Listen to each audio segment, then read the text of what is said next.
Yes, mo kí n pé ẹ tún kú dédé àsìkò yìí.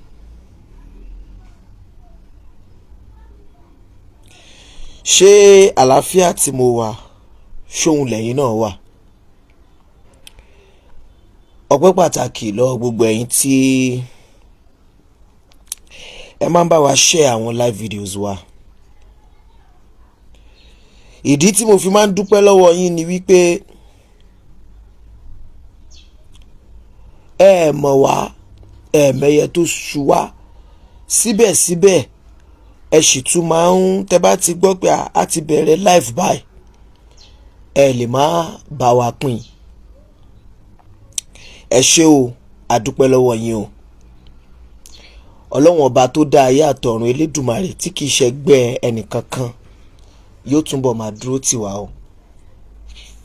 Mo fi àsìkò yìí ṣàdúrà fún gbogbo ẹ̀yin tẹ́ jẹ́ olólùfẹ́ wa pátápátá nílẹ̀ yìí àti lókè òkun, lẹ́yìn tẹ́ nífẹ̀ẹ́ wa jẹ̀ ní wílì. Mo fi àsìkò yìí ṣàdúrà fún yín pé Ọlọ́run ọba Elédùmarè kò ní jẹ́ kẹ́ kó sọ́wọ́ o. Ṣe rí tí àwọn tí wọ́n pera wọn ní olólùfẹ́ Ta Lọ́lọ́hun, in tí wọ́n ń ṣe right now sọ́dọ̀ tèmi o, ata àkàrà ni kò ràn kọ́ bó ti wulẹ̀ kó mọ̀. Ẹ gbìyànjú kẹ́ share fídíò yìí, torí mi ò mọ nǹkan tí a ṣe tẹ́ sọ wípé ká mórí wá ká fọrùn lẹ̀. Mi ò mọ ń tá a ṣe tẹ́ sọ pé ká mórí wá ká fọrùn lẹ̀. Ẹ dẹ̀ wò ó, mo máa ń tẹnu mọ́, màá dẹ̀ sì tuntun sọ. Ẹ kàn ń kó bẹ́ẹ̀ ni ẹlẹ́ni ni. Ẹ nífẹ̀ẹ́ gbogbo ẹ̀yin tẹ́ ń claim pé ni mo ti rí messages ti pọ̀. If you beg for him again you will die. Bàbá yín ni ó die. If you beg for him again, kìnìkan oríṣiríṣi èpè tẹ́ ń ṣẹ́, oríṣiríṣi threat tẹ́ fi ránṣẹ́, help.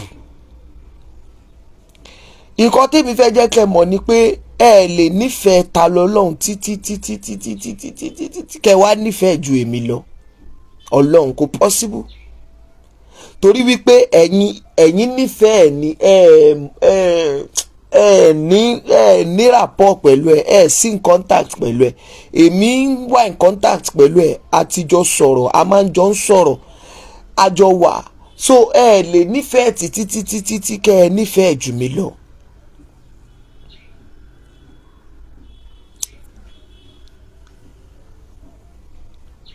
Ṣọ́rọ̀ mi yé yín. Mo dẹ̀ ti sọ pé kò sí ní tẹ́ ẹ rí tẹ́ ẹ lè sọ, ẹ̀bẹ̀ yẹn lèmi sì máa bẹ̀.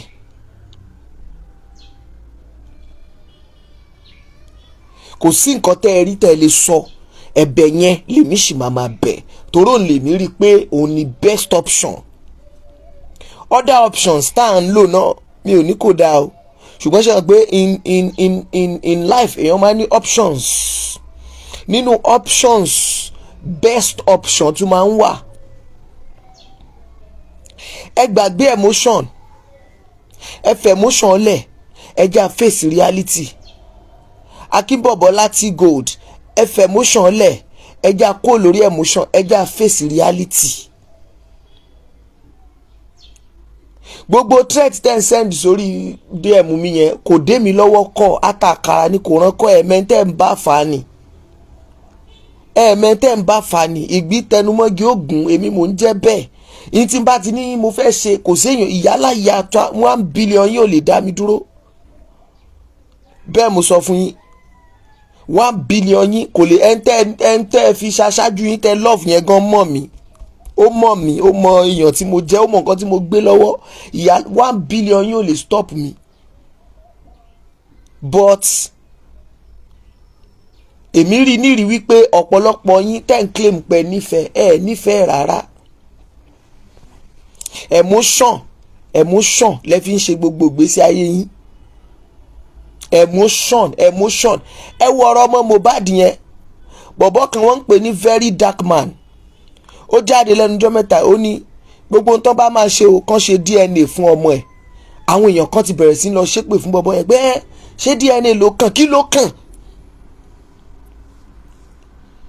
Kí ló kàn? Àwọn fámìlì ìyàwó ẹ̀ náà tún sọ pé ṣé DNA ló yẹ kán máa sọ̀rọ̀ ẹ̀ ń sìn? Kí ló tẹ̀ ń sá fún DNA? Bí ìwọ bá ṣe rere ara kì ó àyà ọ níwèé mímọ́ wí. Tí wọ́n bá ní pé kẹ́ ṣe DNA fọmọ ẹni tó kú, kí ló bàdí ń bẹ̀? Torí tẹ́ bá ṣe DNA fún, tí DNA bá sọ pé kì í ṣe original son, kì í ṣe biological son Mohbad, ó sọ wípé ìwádìí ó tún ti tan torchlight tuntun sínú investigation tó ẹ̀kọ́ ọlọ́pàá ṣe nìyẹn. But àwa èèyàn alike emotion, alike káṣámọ ìkáàánú àbòsí òun la máa ń ṣe tí ò dénú. Torí pé tẹ́ bá love èèyàn, ẹ ronú jinlẹ̀, ẹ wo bí nǹkan ṣe ń lọ, ẹ ní fo orí apá kan, ẹ ní fi ru ọ̀rọ̀ kẹwàá kọ̀dẹ̀ fílẹ̀ bẹ́ẹ̀, ẹ ro bí nǹkan ṣe ń lọ, ẹ ro sọ́tún, ẹ ro sósì. Gbogbo ẹ̀yin tẹ́ ń sẹ́ndì threat sí mi lórí DM nísìn, ẹ sì ń bẹ́ẹ̀ ń gbà tẹ́mi ń ṣépè fáwọn àfáà lọ́rin náà. Ẹ̀yin ò gbé ojú yín sí orí Facebook kẹ́ ẹ ṣépè fáwọn àfáà lọ́rin náà. Ṣé ẹ ṣépè fún wọn ni? Ẹ ṣépè fún wọn náà. Èmi ṣépè, mo gbé wọn ṣépè, mo sọ̀rọ̀ sí yàláyà wọn. Ṣùgbọ́n gbà tó dáàrin kan mo dárò pé ẹ dákun, èpè tí mò ń gbé wọn ṣẹ́ yìí kí ló fẹ́ dà gangan? Kí ni what exactly ni ọ̀rọ̀, kí ló máa dà? Kí ni èpè tí mò ń gbé wọn ṣẹ́ ṣó máa dà nǹkan kan? Ṣó máa yọ ẹni tó wà láhàámọ́? Mo rò ọ̀pọ̀ ẹ̀yin tẹ́ ń sẹ́ndì threat ń sìn, claiming pé love Tani Olohun, tẹ́ sọ pé tẹ́mi bá tún bá bẹ̀bẹ̀ ikú ó pa yín, tẹ́ ń sọ bẹ́ẹ̀ yẹn. Nígbà tí wọ́n kọ́kọ́ mú Tani Olohun, tẹ́mi gbé péjì tẹ́mi bẹ̀rẹ̀ sí ń ṣépè fáwọn àfáà lọ́rin, ẹ̀yin ò ṣe nǹkan kan. Inú kọ̀rọ̀ yàrá tí ilẹ̀ yín wà tẹ́ ti ń show love. Èmi jáde síta tán, mo bọ́ sórí Facebook, mo show love completely ni. Bọ̀gbà tí mo padà jókòó nù mí àtàwọn èèyàn ọlọ́gbọ́n onílàkàyè tí wọ́n pè mí, tí wọ́n farabalẹ̀ analyse ọ̀rọ̀ fún mi, ó dẹ̀ wọ̀ mí lórí, mo rí pé òótọ́ ni. Èpè tí mò ń ṣẹ́ fáwọn làbíbù yìí, èpè tí mò ń ṣẹ́ fáwọn àlìfúlání yìí, bí mo ṣe ń sọ pé orí àwọn bàbá Bàrígà ò dáa yìí kò lè ṣe nǹkan kan. It will not bring out person wey dey prison, e no go bring am out. Ibẹ̀ mo ti wá rò sápá mi pé now tí èpè tí mò ń ṣẹ́ ò bá lè yọ ẹni ìkó níbi tó wà, kí ló lè yọ? Justice ò wá sí fún èèyàn kan, justice wà fún èèyàn méjì, ẹni tó pèèyàn lẹ́jọ́ àtẹni tó pè lẹ́jọ́. Bẹ́ẹ̀ ṣe ń call for justice fún ẹni tó pè lẹ́jọ́ which is Tani Olohun, bẹ́ẹ̀ ni ẹni tó pèèyàn lẹ́jọ́ náà lòun náà ń call fún justice which is àwọn àfáà lọ́rin.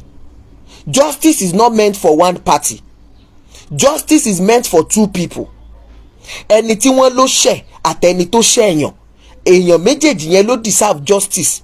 Torí pé tí ẹ bá cheat lórí ẹni tó ṣẹ̀, ẹni tí wọ́n ṣẹ̀, ẹni tó ṣẹ̀ á sọ pé ẹ fóun ní justice, àbí bẹ́ẹ̀ kọ́? Bẹ́ẹ̀ dẹ̀ ni tẹ́ ẹ bá cheat lórí ẹni tí wọ́n ṣẹ̀, ẹni tí wọ́n ṣẹ̀ náà sọ fún yín pé òun ò get justice. In order now to save our time, our strength, our money, our energy, the best justice in life is tó bá ti mọ̀ pé o jẹ̀bi, kó dẹ̀ go on your knee. Tó bá jóbìnrin prostrate, tó bá jọkùnrin kó dẹ̀ sọ pé bàbá ẹ̀yin ni mo ṣẹ̀, ẹ dákun ẹ dáríjì mi. That is justice kan. Ẹ wo bí ẹ jẹ́ n sọ kan fún yín, ẹ jẹ́ n sọ nǹkan kan fún yín. A ti rí ẹni tó pààyàn ni o, tó pa ọmọ ẹnìkan, tí ó dẹ̀ lọ bẹ̀bẹ̀. Ìgbà táwọn ẹni tó pààyàn sọ pé àwa náà ní gbà á gbẹ̀san, wọn ò dẹ̀ lè pa padà, àbí ìyẹn tí wọ́n ṣe náà nìkan gbé lọ sí court.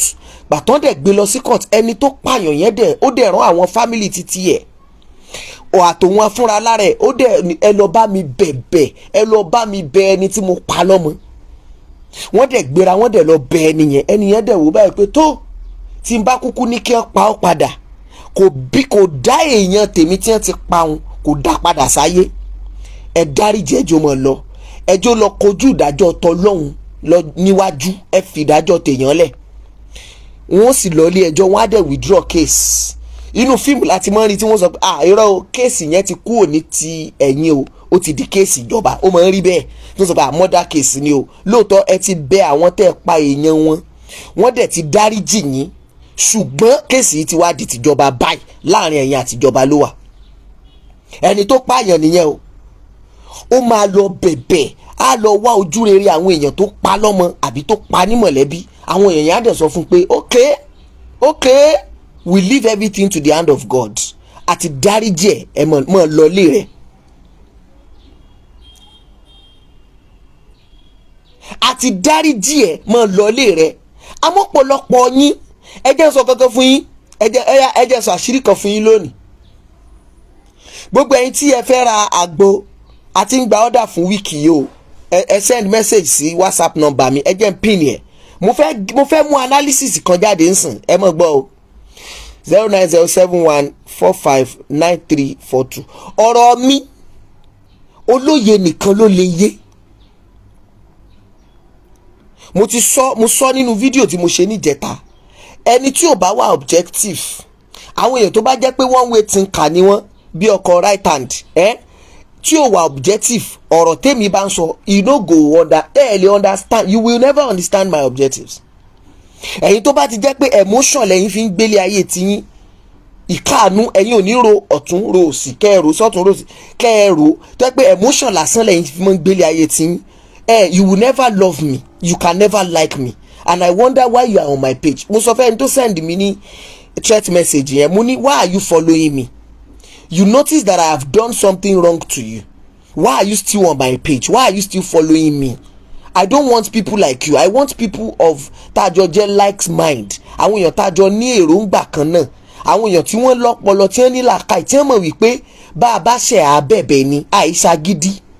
Torí tó o bá ṣagídí, n tó ń sọ ni pé o ready fún consequence ẹ̀ṣẹ̀ tó ṣẹ̀. That is what you are telling your ẹni tó ṣẹ̀. When you are doing agidi, when you are being adamant, when you are being rigid towards whatever you've done to people, tó lè sọ sorry, in tó ń sọ indirectly ni pé I am ready for the consequences of my action. Why are you now shouting? If you think Tani Olohun is ready for the consequences of his actions, why are we shouting? Why are we now clamoring? Why are we nailing anybody? But if we feel he does not deserve that punishment, then there is no point, there is no big deal nínú ká sọ fún pé ọ̀rẹ́ wa ó yá gbàpò ti fọ́, ó yá gbàpò ti ṣẹ̀, ó yá sọ pé kó má bínú, ó yá sọ bẹ́ẹ̀ kó ń kálukú dẹ̀ máa lọ láyọ̀ àtàlàfíà. Ẹ wá jẹ́ mú advice, ẹ jẹ́ mú analogy kan wá fún yín. Analogy tí mo fẹ́ mú wá rèé o.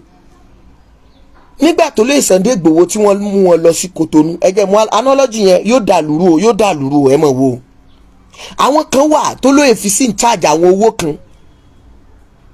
Àwọn èèyàn kan wà tí mi ń dákọ anybody o, bẹ́ẹ̀ send letter sí mi àjọ fa wàhálà ni, èmi náà like wàhálà.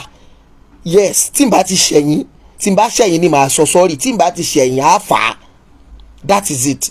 Now, nígbà tí olóyè tí Yorùbá Nation agitation lọ lọ́wọ́, ṣe mọ̀ pé due to the love, people started contributing money for the actualization of every assignment tabani, for the successful of every plans.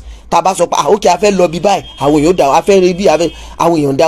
Àwọn kan wà tó lóye fi sí in charge àwọn owó kan tó jẹ́ pé nígbà tí Tálayé wá ní issue tí wọ́n lọ sí Benin Republic, àwọn èèyàn yẹn ti mówó, wọ́n ti pánpónpó, wọ́n ti bànú ẹ̀. Tí èso owó kéékèèké o, àwọn owó gidi tó lóko tó nítumọ̀, in different denominations, yes, in different notes. Ṣé understand? Nígbà tó lóye wá lọ sí Benin Republic yẹn, ọ̀pọ̀ wọn ti pa owó ní pọ́npọ́. Wọ́n dẹ̀ mọ̀ pé bólóyè bá dé, kó jẹ́ Ọlọ́run ò ní jẹ́ o, mo fi ń sọ̀rọ̀ ni o, kó jẹ́ 100 ọdún ló, ẹ mọ̀ jẹ́ sọ bá wọn, ohun èèyàn ló wọn lọ. Kó lóyè dé lọ́la òde yìí, olóyè ó béèrè lọ́wọ́ wọn pé owó mi tí mo fún, dúkìá tí mo kó sí in charge ti ẹ̀ dà.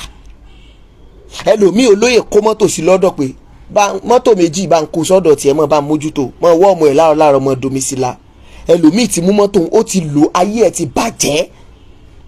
Irú àwọn èèyàn yẹn lẹ́yìn rí tí ń pariwo ya nígbà kí wàhálà ó lè mọ kún wàhálà sí fún ọ̀gá wa Sunday Igboho, kí ẹni yẹn má bàa tètè dé, torí pé wọ́n mọ̀ pé njọ́ tó bá dé yóò ń bọ̀ wá wọ́n ní máa ṣe rí talent wọ́n ní nígbà tí ó fún oníkálukú talent tiẹ̀ àwọn kan rí tiwọn mọ́lẹ̀ àwọn kan multiply tiwọn nígbà tó wá dé ìwọ́n ń béèrè lọ́wọ́ wọn pé talent tiẹ̀ dà èyí tó lọ rí mọ́lẹ̀ lọ wú ẹyọ kan tí wọ́n fún náà lórí fílẹ̀ ẹni omi mú tiẹ̀ ó jùnú kò rí kankan produce ẹnìkan wá mú tiẹ̀ ó ti multiply ẹ̀ wọ́n ní ìwọ lọmọ ọ̀dọ̀ rere. So nígbà tó lóye bá dé tó lóye wá ní owó tí mo fi sí ọ̀dọ̀ tiẹ̀ dà ní ọba mọ́ wò kan irú àwọn yẹn ò fijọ́ kan gbàdúrà kó lóye dé.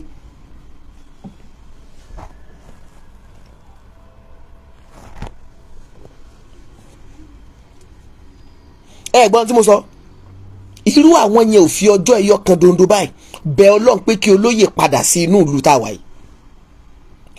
Irú àwọn yẹn náà wọ́n ti wà nínú ọ̀rọ̀ Ta lọ́lọ́run báyìí láwọn tó jẹ́ pé one way or the other owó ti wà involved. Ìjọ tí Ta yóò mọ̀ béèrè lọ́wọ́ gbogbo wọn pé owó báyìí tí wọ́n gbà owó báyìí tí wọ́n gbà ló kọ́ mi nígbà tí mo wà ní remand tó sọ pé fáwọn èèyàn tán sì dá fún ọ ó ń dà kò dẹ̀ sí ní tán fẹ́ produce kò sí ní tán fẹ́ present fún irú wọn yẹn ò ní bẹ́ẹ̀ lọ́hùn pé kí Ta lọ́lọ́hun kó bọ́ nínú nǹkan tó wà yìí. Irú wọn yẹn wọ́n mọ̀ pé ẹ̀bẹ̀ tá a sọ pé ká bẹ̀ yìí is the best yo they know. Ẹ má ṣì mí gbọ́ either we like it or not either we apologize or we do not apologize Ta lọ́lọ́hun will definitely come out one day ṣùgbọ́n one day yẹn ni ò ṣọ̀fẹ́ nìkan kan nínú wa. Ǹjẹ́ tí ẹ mọ̀ wípé ká sọ pé ọ̀sẹ̀ kejì tí wọ́n ti mú ọ̀rẹ́ wa tí èmi ti bẹ̀rẹ̀ sí pariwo pé ẹja mọ̀ bẹ̀bẹ̀ láti bẹ̀bẹ̀ ni Ta lọ́lọ́hun fún rẹ̀ ti kọ́ pé ó yá mo ti bẹ̀bẹ̀. Ǹjẹ́ yín mọ̀ wípé kò lè dò níbi kò lè tì wá ń bẹ̀ till now. Ọ̀pọ̀lọpọ̀ yín pa àwọn afáyẹ lágídí wọn ya wèrè wọ́n mọ̀ ta wọ́n lè fẹ́ wà agídí wọn ni wọ́n lẹ́mí ìdáríjì ìyá Ọ̀ṣun ti kúrò wọ́n lẹ́mí ìdáríjì Olúwo tèdè ti kú o. Gẹ́gẹ́ bí nǹkan tí ẹnìkan sọ ó dà pé adé fáìwà lẹ̀sìn ló sọ bẹ́ẹ̀ ó ní agbọ̀rọ̀ dùn ní Ta lọ́lọ́hun jẹ́ àbí ó ní gbàràn mí ní Ta lọ́lọ́hun jẹ́ pé kì í ṣohun gangan ló ṣẹ̀ òun kàn bá wọn broadcast ẹ̀ṣẹ̀ ni. Wàá gbòwe Yorùbá ẹni gbépo lájà ọ̀jẹ̀bi ń gbà á lẹ̀ gangan ni criminal. I am not happy to be saying this but I have to ó dùn mí pé mo fi gbogbo ẹnu sọ̀rọ̀ ń sìn but I don't have choice torí pé mo realize pé ẹran ló pọ̀ nínú ọ̀pọ̀lọpọ̀ ẹ̀yin tẹ́ sọ pé love Ta lọ́lọ́hun ẹran torí pé ìwé bẹ́ẹ̀ ṣe ń gbé ọ̀rọ̀ yẹn ó ṣò pé ẹ̀ love ẹ̀ téèyàn bá wá jẹ́ ẹran ọpọlọ kékeré ni mo bẹ lórí irú ẹni bẹ́ẹ̀ irú ẹni yẹn nídìí kéèyàn fi gbogbo ẹnu sọ̀rọ̀ fún kó tó lè yé òun náà láti sọ fún yín ṣára yìí ti balẹ̀ a lot of you tẹ́ ń sọ pé that is ọ̀pọ̀ nǹkan tẹ́ ń sọ tẹ́ ní Ta lọ́lọ́hun kan broadcast yẹn ni in tó yé yín lẹ́yìn ń sọ yẹn àwọn lọ́ọ̀yà tó ń defend the case àwọn ò sọ pé Ta lọ́lọ́hun kan broadcast yẹn ni wọ́n sọ pé Ta lọ́lọ́hun náà sọ bẹ́ẹ̀ ni with evidence kì í ṣe pé kàn fẹnu sọ wọ́n kúrò lórí ẹ̀ with evidence.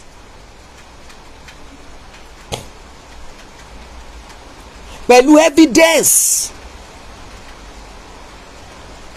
So adẹ̀wà ń sọ pé òkè tó bá ti jẹ́ pé bó ṣe rí náà lélẹ̀ then kò sọ́nà kankan tá a lè gbàjú wípé ẹ jẹ́ kí ẹni yìí bẹ́ẹ̀ ẹ dákun nígbà tí Ta lọ́lọ́hun wà ń ta kò róúnjẹ fún mi rí náà ìtùnú nígbà tó wà ń ta kò ra oúnjẹ kò bomi fún mi mu rí ju wípé ọ̀rẹ́ mi báwo ni ṣó wà mo wà pa ṣó ń lọ òkè létà sọ̀rọ̀ ó dàbọ̀ ìgbà míì dẹ̀ wà tá a lè mọ́ sọ̀rọ̀ ní ọ̀sẹ̀ méjì. Ìtùnú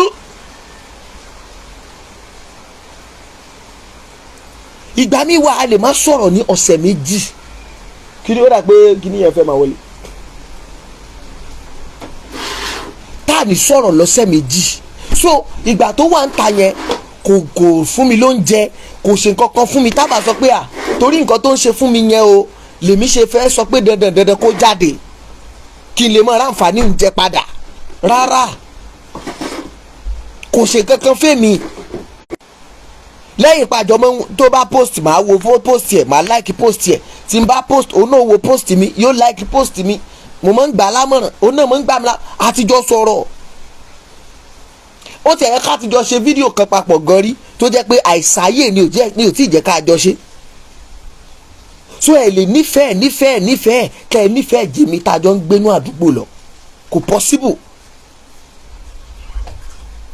ṣùgbọ́n torí wípé ọ̀nà kan la máa ń ronú sí àìronú padà sẹ́yìn káwò pé ok a ti fojú eléyìí wò ẹ tún já fojú eléyìí wò ojú tẹ́yìn fi ń wo èmi náà ti fi wò rí tí mo dẹ̀ gbégbèsè lórí ẹ̀ mi kàn fi wò lásán I have once been in your shoe tèmi náà ṣe pé tí mo ní àwọn afálọrin yẹn wá jẹ olórí ibú ni wọ́n kí ní kankan tèmi náà ṣe pé bọ̀ èmi tún padà fojú mi wò àìfẹ́ fojú mi wò ti yín ò ní problem tẹ́ ní pẹ̀lú mi right now ẹ̀ dẹ̀ ní problem ara yín lẹ̀ ní problem pẹ̀lú torí pé ńgbà tó bá yá yín ẹ kó lórí péèjì mi ìran yàrá yá yín ṣẹ́ orí owó Facebook kọ́ lèmi fi ń jẹun so tí bá ṣe program tó bá ní audience fine bí ò sì ní fine ẹnìkan péré ni mo fẹ́ kó get message mi tẹ́nìkan bá ti lè get message mò ń pass èmi ti wà òkè ntèmi I am an evangelist ajínrere tí ń tàn kan kálẹ̀ ni mí so when I tàn kálẹ̀ tó bá ti get into ẹni ẹyọ kan èmi ti wà pa need 2,000 people kí n tó wà òkè kí n tó feel fulfilled mi ò need 5,000 people kí n tó feel fulfilled I only need one person and when I get the one person I'm fulfilled I am fulfilled adẹ̀ ń pè ọjọ́ ẹ̀ tún wá ń wá sórí DM mi ẹ̀ tún wá ń send threats kémi mọ́ ba bẹ̀bẹ̀ mọ́ tí n bá tún bẹ̀bẹ̀ ọmọ tí yín ó kù ọmọ yín ni ó kù ó kìí ṣe ọmọ tèmi o ọmọ yín ò dẹ̀ wà ní kú torí ọmọ yín kọ́ ló ṣẹ̀ ẹ̀yin gangan lẹ́ẹ̀kù torí pé bẹ́ẹ̀ ṣe mọ̀ fáwọn ọmọ ọlọ́mọ rúgbó nù kí ló wà ń bẹ́ẹ̀ ẹ jẹ́ àjọ fàlàáfíà gbélé ayé yìí nà kí ló wà ń bẹ́ẹ̀ ìyá bẹ̀bẹ̀ admin nírọ́ kò bẹ̀bẹ̀ sẹ́ ọba Solomon bọ́ta ó bẹ̀bẹ̀ admin bọ́ta ó ní kò bẹ̀bẹ̀ sẹ́ àti Yínká TNT odidi bí almost ẹ̀ẹ̀mẹ́ta bẹ́ẹ̀ mẹ́rin ló ní àǹtí yẹn ni wọ́n appear lórí péjì wọn tán bá Tani Olohun bẹ̀bẹ̀ admin bọ́ta ó ń kanta for every time táwọn èèyàn bá ti bá Tani Olohun bẹ̀bẹ̀ admin ẹ̀ máa bọ́ta á sọ something different.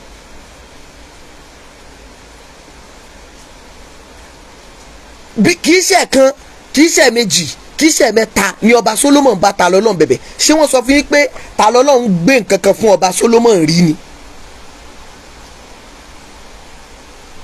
àǹtí Yínká TNT pé èmi àtàǹtí yẹn jọ sọ̀rọ̀ ìgbà tán sáìn wa láǹbàsádọ̀ papọ̀ ni èmi àti wọ́n ti jọ jàǹbàsádọ̀ ní iléeṣẹ́ kan tí ń talẹ̀ rí Danabid Homes and Properties tí n bá gbàgbé ṣé 2021 kọ́ ni ó dàbí 2021 náà ni ìgbà yẹn lèmi àtàǹtí yẹn jọ wà in contact kọ̀sá máa ń ṣe meeting ẹ̀ẹ́dẹ̀ ní tó bá fẹ́ ṣe fídíò èmi náà lọ sórí ilẹ̀ àjọ ìgbà yẹn àrílì kì í sọ̀rọ̀ gan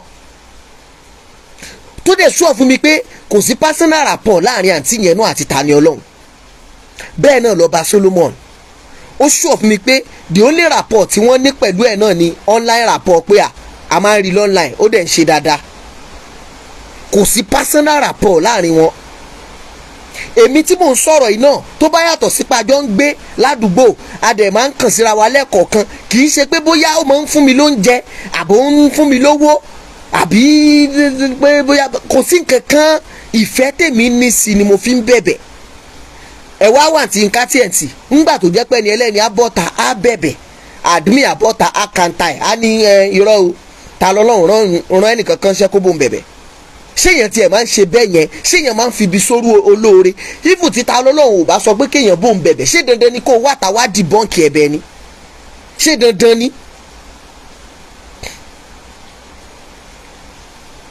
ṣé dandan ni tó bá tiẹ̀ rò pé olówó lọ́wọ́ tó lè máa ná lórí kéèsì yìí bọ̀dá Haruna tẹ́ bá rò pé owó kan bẹ lọ́wọ́ yín tẹ́ ń pa ní Germany yẹn tẹ́ ẹ wò pé òun lẹ gbójúlé tẹ́ fẹ́ máa ná lórí kéèsì Tani Olohun ó níbi tẹ́ máa ná dé tó fi máa sun yín náà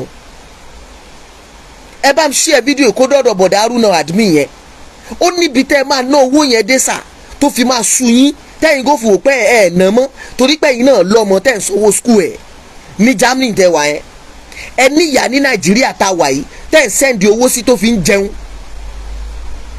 ẹ láwọn àbúrò, ẹ ní family members tẹ́ ń fowó ránṣẹ́ sí.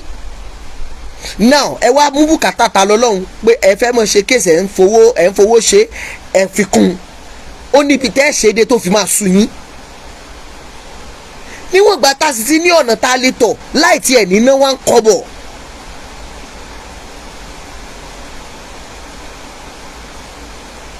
Ẹ mọ̀ gbọ́ Sakios gbé ni, ẹ mọ̀ gbọ́ tí wọ́n sọ, wọ́n ní brother sir, if Tani Olohun bẹ̀bẹ̀, Tani Olohun must accept Muslim religion, that is their mission. Irọ́ pátá, ṣé bàbá Tede gba Muslim religion? Kí ló ń ṣe yín báyìí? Ẹ ká ìnáwó. Ṣé látijọ́ tó ti fi bàbá Tede lẹ̀, ṣé ẹ gbọ́n sìn pé bàbá Tede ti sọ pé àwọn ti gba mùsùlùmí? Ó dáa nígbà tẹ́ ẹ sọ pé torí pé kó lè bá gba Islam, kó má bàa gba Islam lẹ̀ ṣe fẹ́ kó bẹ̀bẹ̀. Ẹ ń wò pé mission àwọn àfáà lọrin nìyẹn pé tó bá bẹ̀bẹ̀ wọ́n ní kó gba Islam. Ṣé ìyá Ọ̀ṣun nìkan ni wọ́n mú? Man tí wọ́n jọ mú òun àti ìyá Ọ̀ṣun papọ̀, ẹ ti gbàgbé pé oníṣẹ̀ṣe lòun náà. Ìyá Ọ̀ṣun ló gba Islam, máa yẹn ò máa gba Islam. Wọn ò dẹ̀ ti torí ẹ̀ sọ pé àwọn ò fi ilẹ̀, wọ́n mọ̀ fi ilẹ̀.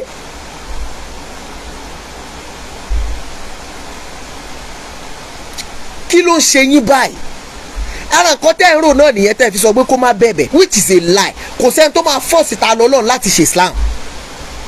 If anybody will force Tani Olohun, mọ́mí ẹ̀ ló máa force ẹ̀. Mọ́mí ẹ̀ àáfàá ni mọ́mí ẹ̀, àáfàá tó ń kọ́ mọ́ ń kéwú. So tí mọ́mí ẹ̀ ò bá lè force ẹ̀, ta lẹ rò bó wá lè force ara Tani wà force Tani Olohun tí ó fi gba Islam. Ẹ ká ìnáwó. Ẹ ká ẹ má kó bẹ́ni ẹlẹ́ni náà. Nígbà tí ìyá mi tó bí mi lọ́mọ tí mo mu ọmú ẹ̀ fọ́dún mẹ́ta, àbí tó fẹ́ yẹn pọ̀n mi fọ́dún mẹ́fà, tí ò bá lè sọ fún mi pé Islam ló gbọ́dọ̀ ṣe, ò gbọ́dọ̀ ṣe ìṣẹ̀ṣe, tí mo dẹ̀ yarí mọ́ ìyá mi lọ́wọ́ pé no ìṣẹ̀ṣe lèmi ò ṣe, tí ìyá mi sì fi mí lẹ̀ kí n mọ̀ ṣe, ẹnìkan tó wá jára àta ni ó wàá sọ pé dandan mo gbọ́dọ̀ ṣe Islam. Is a lie, kò possible. Here is my question. Oga, I don't have problem with your own opinion on this, but all I want everyone to know is freedom is never free to get.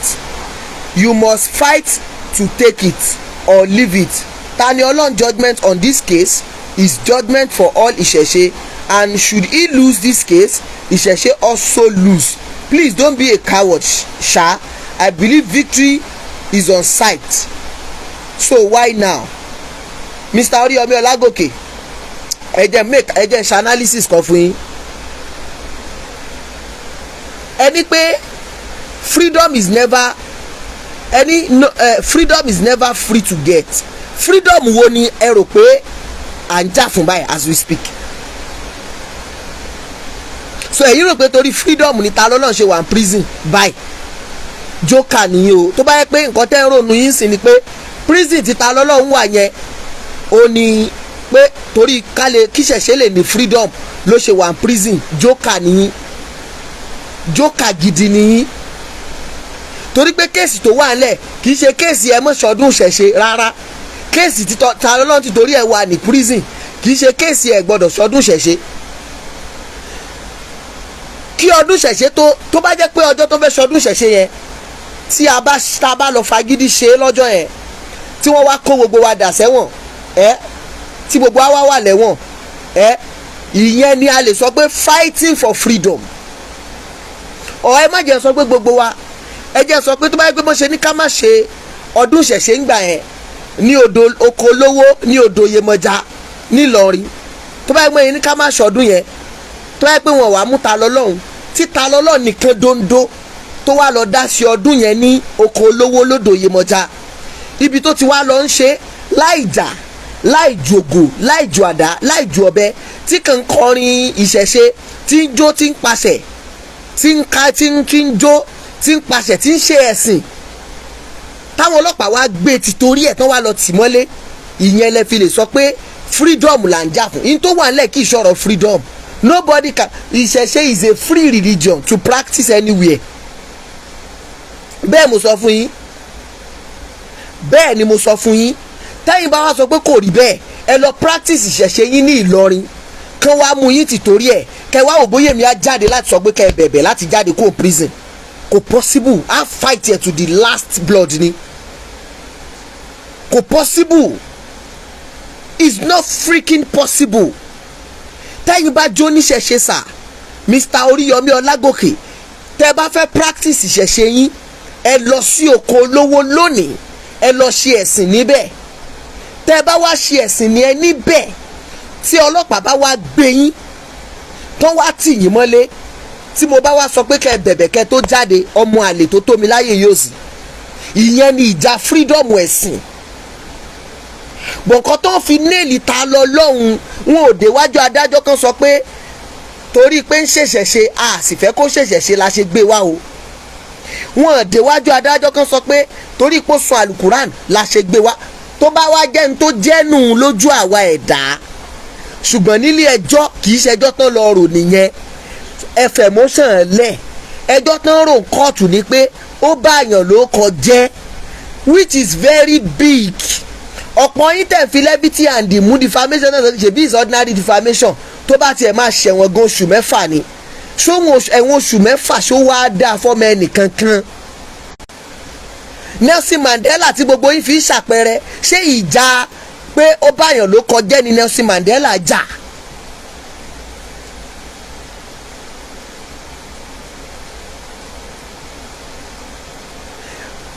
Àwọn kan tó ń sọ̀rọ̀ bail is even still different from discharge and acquitted. Ó dá tí ń bá ti wà fún ta lọ́lọ́ ní bẹ́ẹ̀lì lọ́la, ẹ wo Ìbàdàn sí Ìlọrin, ẹ wo stress yẹn, ẹ wo Ìbàdàn sí Ìlọrin tó bá ti wà fún ní bẹ́ẹ̀lì lọ́la pé ó yá àti fún ẹ ń bẹ́ẹ̀lì mọ́ ọ lọ́lé wá mọ́ ti lé jẹ́jọ́, which is tí wọ́n bá máa fún yàn bẹ́ẹ̀lì ń gbá mi conditions máa ń wà. Wàláì mi ṣe mùsùlùmí o, ṣùgbọ́n ẹ mọ̀ pé wàhálà yẹn ó yá sí gbogbo alẹ́ nu. Wọ́n jẹ́ sọ pé Ọlọ́run ọba mo fi ṣẹ̀rí ara bail condition wọ́n lè sọ pé kò gbọ́dọ̀ kó ònú Ìlọrin nígbà tó fi ṣòwò rẹ̀ lẹ̀. Ẹ gbọ́ pé ní kò gbọ́dọ̀ travel kó l'Abuja. Ṣé freedom nìyẹn náà still? Lẹ́yìn ìgbà tí ṣòwò rẹ̀ lò how many months, how many years, ṣé kò fẹ́ tó èyí ẹ̀ tí ṣòwò rẹ̀ lò ń bẹ̀ yẹn ṣá? Lẹ́yìn ìgbà yẹn wọ́n padà wá dálẹ̀, dídálẹ̀ tó wá dálẹ̀ tó tún ní condition nù náà ni kò gbọ́dọ̀ kúrò l'Abuja. Ẹ wá dákun, tó bá jẹ́ pé United Kingdom ní ṣòwò rẹ̀ ti ń ṣiṣẹ́ ajé títí ń rówó àti jẹun ńkọ́, báwo lẹ ṣe rò pé ó máa live láti yọjọ́ yìí? Ṣé kò ti ní mọ̀ tọrọ jẹ? Tó bá jẹ́ wípé US ní ṣòwò rẹ̀ ti ń rí owó tí fi ń jẹun tí fi ń bọ́ family ìyàwó àtọmọ ẹ̀, ṣé ẹ rò pé yóò ti mọ̀ tọrọ jẹ by now? Nígbà tó bá restrict ẹ pé ò gbọ́dọ̀ kó nù bí kan. Ẹ dákun tí wọ́n bá wá fi ta lọ́lọ́ ńlẹ̀ lọ́la, tó rọ́pọ̀ yín sọ pé ẹ yóò gba béèlì. Béèlì ò túmọ̀ sí pé kéèsì ti tán sà. Béèlì ò wọ̀lọ́ ṣe e come dey appear to me as if say na only me go school and plenty thousands of you are more educated than I do, but it's so unfortunate, it's so disheartening that èmi tẹ́mi wò pé ìntí ẹ̀ka rẹpẹtẹ òun ni mo tún wá need láti máa enlighten the so-called elites. Cause PhD holder wà nù yín, MSc ń bẹ nù yín, tèmi ò tí kọjá BSc. Now èmi yìí náà ni mo tún wá need láti máa enlighten, open the minds of the so-called elites. Kò yẹ kó rí bẹ́ẹ̀. Tí wọ́n bá fi ta lọ́lọ́ ńlẹ̀ lọ́la, wọ́n lè ní kó mọ̀ kó ònú Ìlọrin pé ok ẹ fílẹ̀ prison ẹjọ́ mọ̀ lọ, ṣùgbọ́n kò gbọ́dọ̀, it must be within Kwara. Gbogbo ibi tó bá fẹ́ gbé títí kéèsì ó fi tán must be within Kwara State, must be within Kwara State. Tí wọ́n bá wá sọ pé within Kwara State ní kíta lọ́lọ́run wà, ẹ jọ ṣé freedom náà ṣì nìyẹn? Bàbá mi, màmá mi, àǹtí mi, ẹ̀gbọ́n mi, àbúrò àtọ̀rẹ́, ṣé freedom náà ṣì nìyẹn? So ẹ̀bẹ̀ tá ń bẹ̀ kì í ṣẹ̀bẹ̀ béèlì gan, ẹ̀bẹ̀ pé ẹ bá wa pa ẹ̀sùn yìí, ẹ lọ ilé ẹjọ́ ẹ sọ pé ẹ ṣe mọ́ kó sì tàn síbẹ̀ kó máa lọ lé kó ń kálukú sì máa lọ láyọ̀ àtàlàfíà. Ìyẹn wà ní ó mọ̀ ṣe fídíò rẹ̀ mọ́, ìyẹn ò ní kó mọ̀ ṣe gbogbo bí ṣe ń ṣe mọ́, ìyẹn ò ní kó mọ̀ promote ìṣẹ̀ṣe mọ́, ìyẹn ò ní kó má ṣe encourage àwọn láti wà nù ìṣẹ̀ṣe mọ́. Ó kàn máa modify nǹkan ẹ̀ ní adéfà ìwà lẹ̀sìn tí ń sọ pé kó kẹ́yàn mọ́ bẹ̀bẹ̀. Ṣèbíjọ́ kìíní àná tó ń bẹ̀bẹ̀ ńgbà tó ń padà jáde, ṣó tó ẹrú tó lè dákọ èèyàn mọ́? tí ó bá júwe irú èmi nísìn tó bá jẹ́ pọ́rọ̀ tí ò dá tí ò sú ọ̀npa rẹ̀ ló fẹ́ sọ ń pa mi, ó lè fi mú mi júwe, ó lè fi wájú àtàrí mi júwe, ó lè fi ètè mi júwe, kò sí tí ò lè fi júwe. Ìyẹn ò dẹ̀ ṣe proof kóòtù, torí tó bá pè mí lélétè jẹ̀bẹ̀lẹ̀, àìmọye elétè jẹ̀bẹ̀lẹ̀ tí ń bẹ Nàìjíríà. tó bá pè mí láti mú jẹ, àìmọye èèyàn tí ń ti mú jẹ Nàìjà. tó bá pè mí láfọwọ́bọ́jú, èèyàn àìmọye èmi gan máa fọwọ́ bọ. so ìyẹn ò ṣe proof. General Mayegun politico pẹ̀lú bó ṣe wà ní UK tó jẹ́ pé tó bá defame àwọn èèyàn kò lè rọrùn láti gbé Mayegun.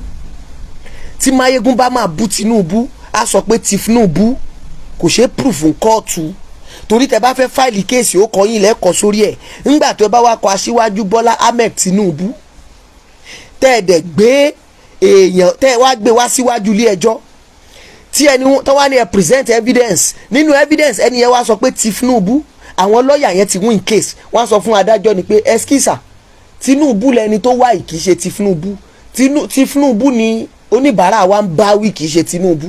Very simple. tí jẹ́ Mayegun politico tí ó bá gbá Buhari lọ́rọ̀ yóò pè ní Boko Hari. ó mọ tó ń ṣe wọn daft. if you are an activist tó ń jà against ìjọba, o gbọ́dọ̀ wà on your toe, o gbọ́dọ̀ play, because àyágbọ́n Ògúngbè gbọ́n ni Ògúngbè náà mọ̀ tiro. bí ìwọ tó ń bú àwọn èèyàn tó ń sọ̀rọ̀ sí wọn tó ń pè wọ́n ló kọ, àwọn náà ń ṣọ́ ẹ̀, wọ́n fẹ́ kó kó sáwọn lọ́wọ́. látijọ́ tó ti ń ṣe wọ́n ti fẹ́ gbé ẹ ti pẹ́ bọ̀, wọ́n rí ẹ gbé, gbogbo tó ń sọ kò wà heavy enough láti fi gbé ẹ. wọ́n wà máa dúró de ijọ́ tí ó kò sọ́wọ́ wọn, wọ́n wà máa ṣọ́ wẹ́rẹ́wẹ́rẹ́. ìjọ́ tí wọ́n bá gbá wọn báyìí pín ó hà mọ́ wọn lọ́wọ́ ni. tó bá ti wá há mọ́ta rẹ lọ, ìyẹn tó kù tó ṣe. even Alifulani sọ́lànà ṣe bẹ́ẹ̀ ẹ̀yin tẹ́ níjẹta nígbà tó wá sórí tí Alifulani tí wọ́n wá sórí live mi ṣe bẹ́ẹ̀ gbọ́ngbà tán sọ, àwọn gẹ́gẹ́ fúnra wọn sọ pé ká dọ̀bálẹ̀ fáràrà, kò sọ pé ká má ga.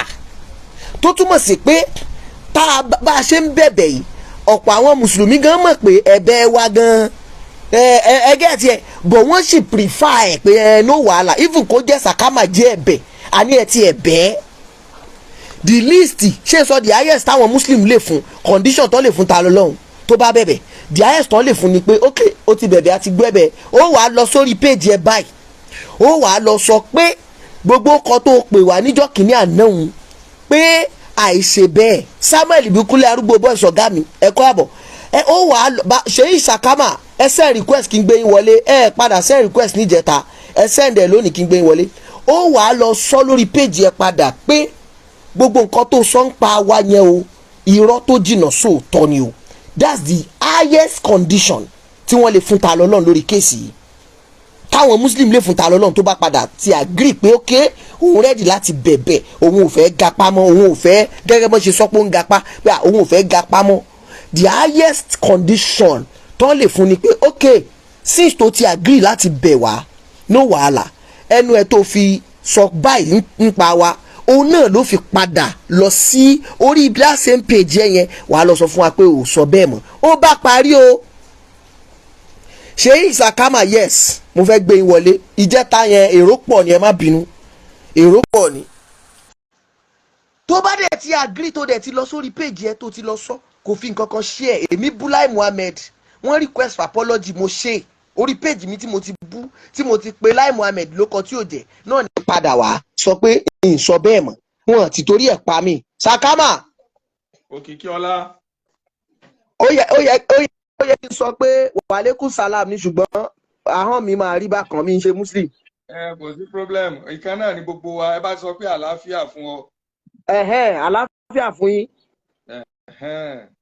ṣé dáadáa lẹ́wà.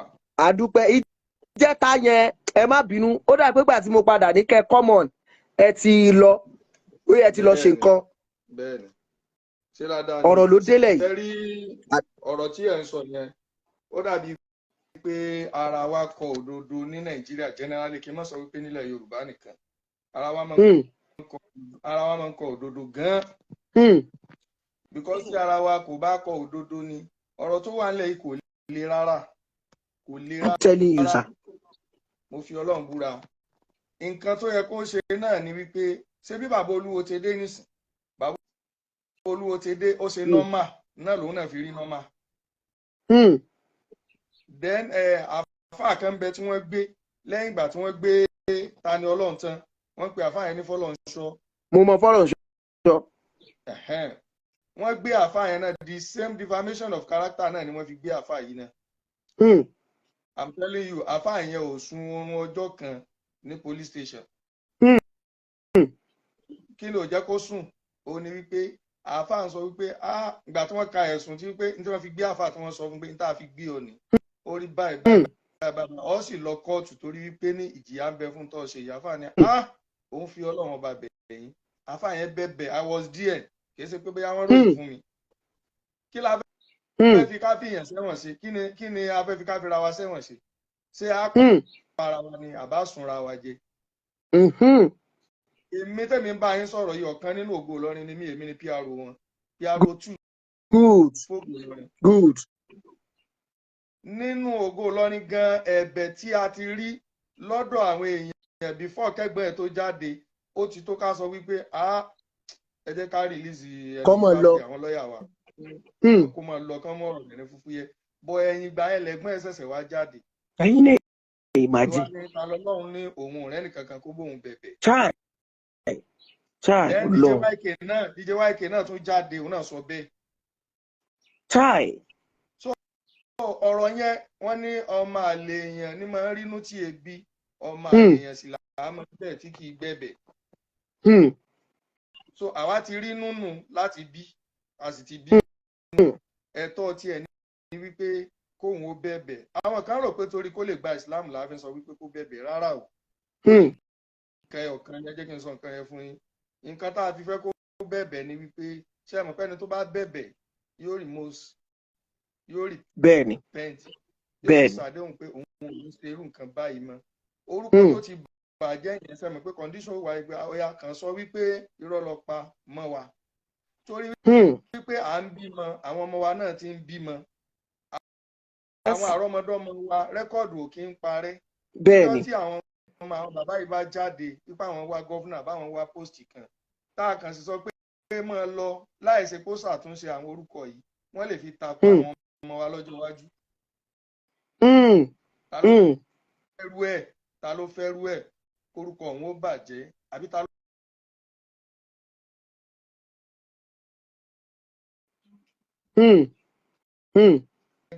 Fúnra ara rẹ̀ ti bàjẹ́ nìyẹn. Ṣé wàá pẹ́ mi? Mo wà ń bẹ̀. So orúkọ yẹn gangan ló ṣe pàtàkì jù sí wa kì í ṣe pé ọ̀rọ̀ ẹ̀sìn. Níjọ́ tó ti ń bú àlá ta ló gbé bó ti jẹ́ pé ń ta wá lára ń kan wá lára pé odidi Ọlọ́run ọba tá à ń sìn òun ló ń bú. Bẹ́ẹ̀ ni ó ń bú Ànábì Muhammad a rí wípé Ànábì kì í ṣe fámílì ẹnìkan wa ń sì ń ta wá lára bọ̀ òfin Nàìjíríà ò gbà yẹn láyè láti mú yàn fúnrú nǹkan báwọn. Fúnrú nǹkan bẹ́ẹ̀. Òfin Nàìjíríà ò gbà wá láyè bẹ́ẹ̀ òun náà ló fà á tí àwọn kan kanra wípé àwọn Mùsùlùmí ti ń bú àwọn àlùfáà àwọn ti pẹ́ ẹnìkan kan ò sọ̀rọ̀ no ẹ̀ lè sọ̀rọ̀ ìdí tá ìbílẹ̀ sọ̀rọ̀ ni pé òfin ò bá kí n Mùsùlùmí tẹ́ bá wá rí tó dìfẹ́ mú yín ẹ lọ gbé ẹ kára rẹ̀ mọ́ pọ̀ mọ́ papọ̀. So lónìí ní síbáà mo ti wo fídíò obìnrin kan ó ní kí wọ́n bá òun gbé orin ó sì sọ pé ìlú Ìlọrin kì í ṣe ìlú jàgídíjàgan ìlú Ìlọrin ìlú jàgídíjàgan ìlú tànẹ́bí bọ́mọ ọdún 6 sùn níbẹ̀ jàgídíjàgan ó ní káwọn yẹn mọ bóun gbé ó ti sọ lé ní lóbìnrin kan. So mo kàn rẹ́rìn kí ló ń pa mí lẹ́rìn bẹ́ẹ̀ ni wípé mo rí wípé ọ̀rọ̀ yẹn kì í sọ̀rọ̀ so kì í sọ̀rọ̀ ọ̀rọ̀ mi Ọlọ́run tó rán ànábì níṣẹ́ orobìnrin ànábì Muhammad ẹ̀mí rẹ̀ rí bẹ́ẹ̀ nìyẹn ṣe ń tàbùkù rẹ̀ so mi ò lẹ́tọ̀ọ́ àti gbé lọ ilé ẹjọ́ Ọlọ́run ọba tí máa ń ṣe ìdájọ́ fún yàn òun àti ẹnu kò kàn wá ó dáa kéèyàn lajú ó dáa kéèyàn lajú sẹ́rí ọ̀tọ̀ ni ìwé ọ̀tọ̀ ọlọ́lajú ẹlòmíì máa ń kàwé tí ò ní lajú bẹ́ẹ̀ ṣe wà yìí nísìnyí yóò tún mọ̀ wípé ẹ kàwé ẹ tún wá lajú kùn. Ọlọ́run ṣeun. torí wípé tí èèyàn bá ti rí ìdíwé bẹ́ẹ̀ ṣe ń gbé ọ̀rọ̀ kalẹ̀ yóò tún mọ̀ wípé ẹnì yìí ó mọ òfin. Ọpẹ́ fọ́lọ́run. ó mọ òfin òdodo ọ̀rọ̀ lẹ́ ń sọ Ọlọ́run bá ń gbọ́ ẹni tó bá tírẹ̀tì yín agbára Ọlọ́run ju agbára èèyàn lọ. àkùtì ẹ̀sìn tí wọ́n ṣe èmi ìṣẹ́gbẹ́ mọ̀mọ́ wọn. lẹ́yìn Ọlọ́run ni mo bẹ̀rù tó bá jẹ́ pé lérí òdodo yìí ni ẹ máa ṣe lọ ẹ rí ibi tẹ́ padà ẹ̀ ń jẹ̀ sí ẹ rí kórìí dáadáa. ẹ ṣeun Sheikh Sakama fún ìmọ́lẹ̀ tẹ́ tàn lónìí a dúpẹ́ lọ́wọ́ yín mo dúpẹ́ gọrẹpẹtẹ Ọlọ́run túbọ̀ bá wà pẹ̀lú yín. ọ̀rọ̀ rẹ o mo dẹ̀ máa ń tẹnu mọ́ sórí àbánidá kò ní bá ní ìdébẹ̀ láéláé àwọn èèyàn máa ń bá àyàn dáa gan crowd sì máa ń tàn yàn ó ti ṣe mí rí ṣé mo ti ń bá gbé sósì ọ rí ó ti ṣe mí rí nígbà tí mo bẹ̀rẹ̀ Yorùbá Remedy tá à ń ṣe ó wá dé àyè kan àwọn èèyàn wa máa ń pè wá yín lè ṣe kíní fúnra mi àgbo diabetes tẹ̀sán yẹn mi ò lè sọ mi ì lè ṣe fúnra mi hypertension kankan nígbà tó tẹ̀ wá dípá bẹ̀rẹ̀ sí ń ṣe fortification nígbà táwọn Fúlàní ń dá àwọn èèyàn láàmú lóko nǹkan báwọn tá a jẹ́ pé a lọ ṣe ìbọn remedy against ìbọn against kan jíyàn gbé nǹkan ká lọ ṣe fáwọn èèyàn crowd wa bẹ̀rẹ̀ sí tàn mí in the sense that kí ni mo fi sọ pé crowd bẹ̀rẹ̀ sí tàn mí ni pé wọ́n ní Sheikh Labib Lágbàjì ìzí ẹ dákun Sheikh Labib ẹ pè wọlé ẹ bá ń wọlé ẹ jẹ́ àdín ó ní bó ṣe mọ́ ń kí àwọn àfa àyàkùnmùlà wọ́n lọ mi ìdẹ̀ lẹ́ni jẹ́ ń wọ́rẹ̀ mùsùlùmí kan tí mo lè pè tó lè sáré kọ́ mi láwọn kìíní ó ní bí wọ́n ṣe mọ́ kí àwọn aṣáájú ẹ̀sìn Islam tó bá fẹ́ kí wọn màá wá ọ̀rẹ́ mi kan tó jẹ́ muslim tó lè sáré kọ́ mi ìyí tí mo fẹ́ sọ ń bẹ̀ ni wípé ṣe rí ń gbà míì èrò crowd máa ń tàn yàn wàláì mo fi Ọlọ́run ọba búra crowd máa ń tàn yàn ẹ jẹ́ ń pe Mr. Abiodun náà ó yẹ kí wọ́n lè sọ fún mi aramakalo n lè gẹ̀ẹ́tì ahọ́n lọ ẹ ṣàánú mi ẹ jẹ́ ń pe Mr. Abiodun tán bá wà online kó sọ fún mi ṣẹ́rí ń gbà míì crowd máa ń tàn yàn bẹ̀rẹ̀ sí ṣe lọ Ọlọ́run ló yọ mí ọjọ́ kan ti wà rí ta lọ 45 fáwọn èèyàn kan ní Ẹ̀pẹ́ lẹ́kọ̀ọ́ a lọ 45 fáwọn èèyàn yẹn ní Ẹ̀pẹ́ lẹ́kọ̀ọ́ ṣẹ́rí mo kàn fura ní ṣẹ́rí gbà tá a débẹ̀ ìmí àpá ojú ẹ̀ wọ́n bù ẹlòmíì inú wọn tó 30 àwọn boys yẹn ayákùn wọ́n bù wọ́n ládàá lójú ẹ̀ mo débẹ̀ gẹ́gẹ́ bí ọmọ ọgbọ́n mo kọ́kọ́ observe mo ń wo ìmí ọrùn ẹ̀ wọ́n gé báyìí mo wá bẹ̀rẹ̀ sí fura bọ̀dá Abíọ́dún o ẹ dákun bó ni ẹ ṣe mọ kí àwọn àgbà fà àwọn àtẹ̀yìn bá fẹ́ kí àgbà fà bó ni ẹ ṣe mọ kí wọn. ẹ máa ń kí àgbà fà. mo fẹ́ kí Sheikh Labib Lágbàjì.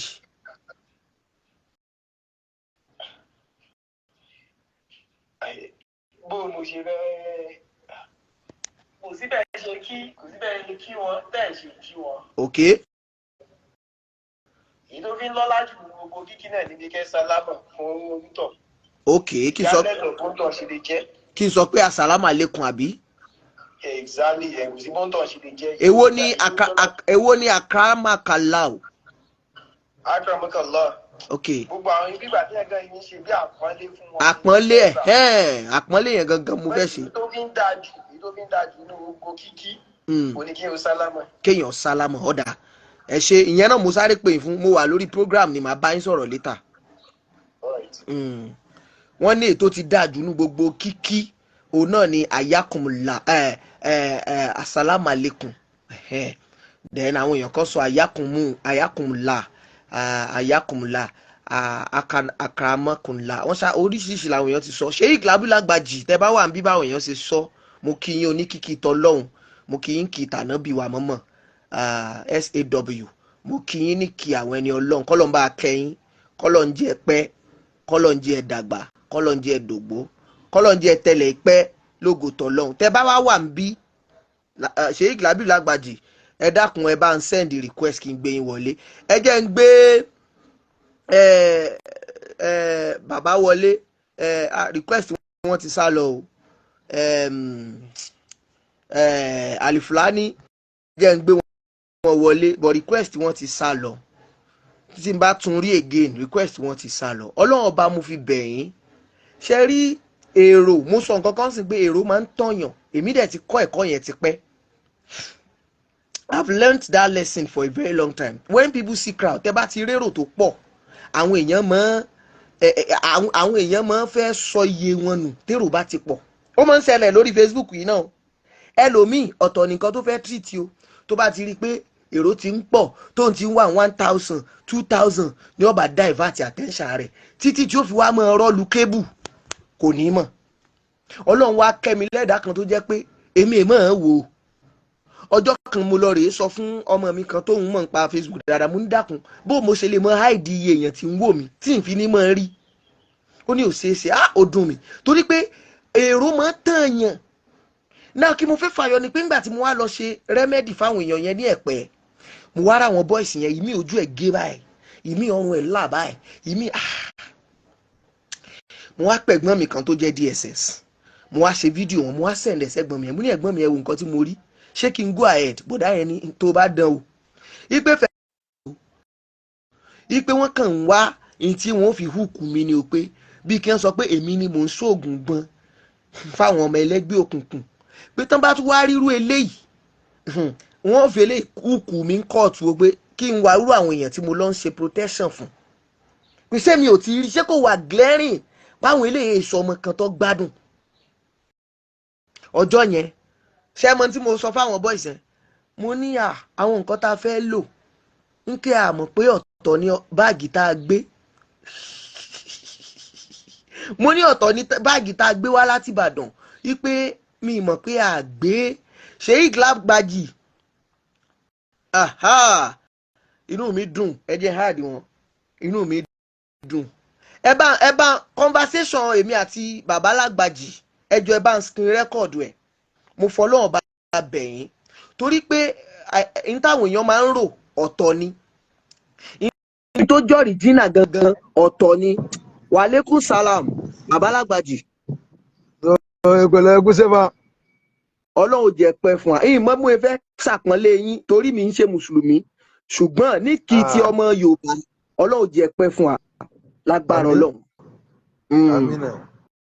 ẹ jọ̀ọ́ torí ọlọ́run mo ti rán èèyàn sí yín tó pọ̀ rẹpẹtẹ in fact mo ti fẹ́ wá sí Ìlọrin ọlọ́run ọba mo fi ṣẹ̀rí ṣùgbọ́n torí pé mo jó níròyìn ó lójú ọjọ́ tèmi ìkàròyìn Ìbàdàn ní òjò tí ìrọ̀rùn fún mi àti wá ẹ ṣàánú torí ọlọ́run kí lẹ fẹ́ ẹ jọ̀ọ́ ẹ wò gbogbo wa la mọ̀ pé Tani Olohun ṣẹ̀yìn yìí sì ṣẹ̀yìn nìkan ó tún ṣe àwọn tó kù náà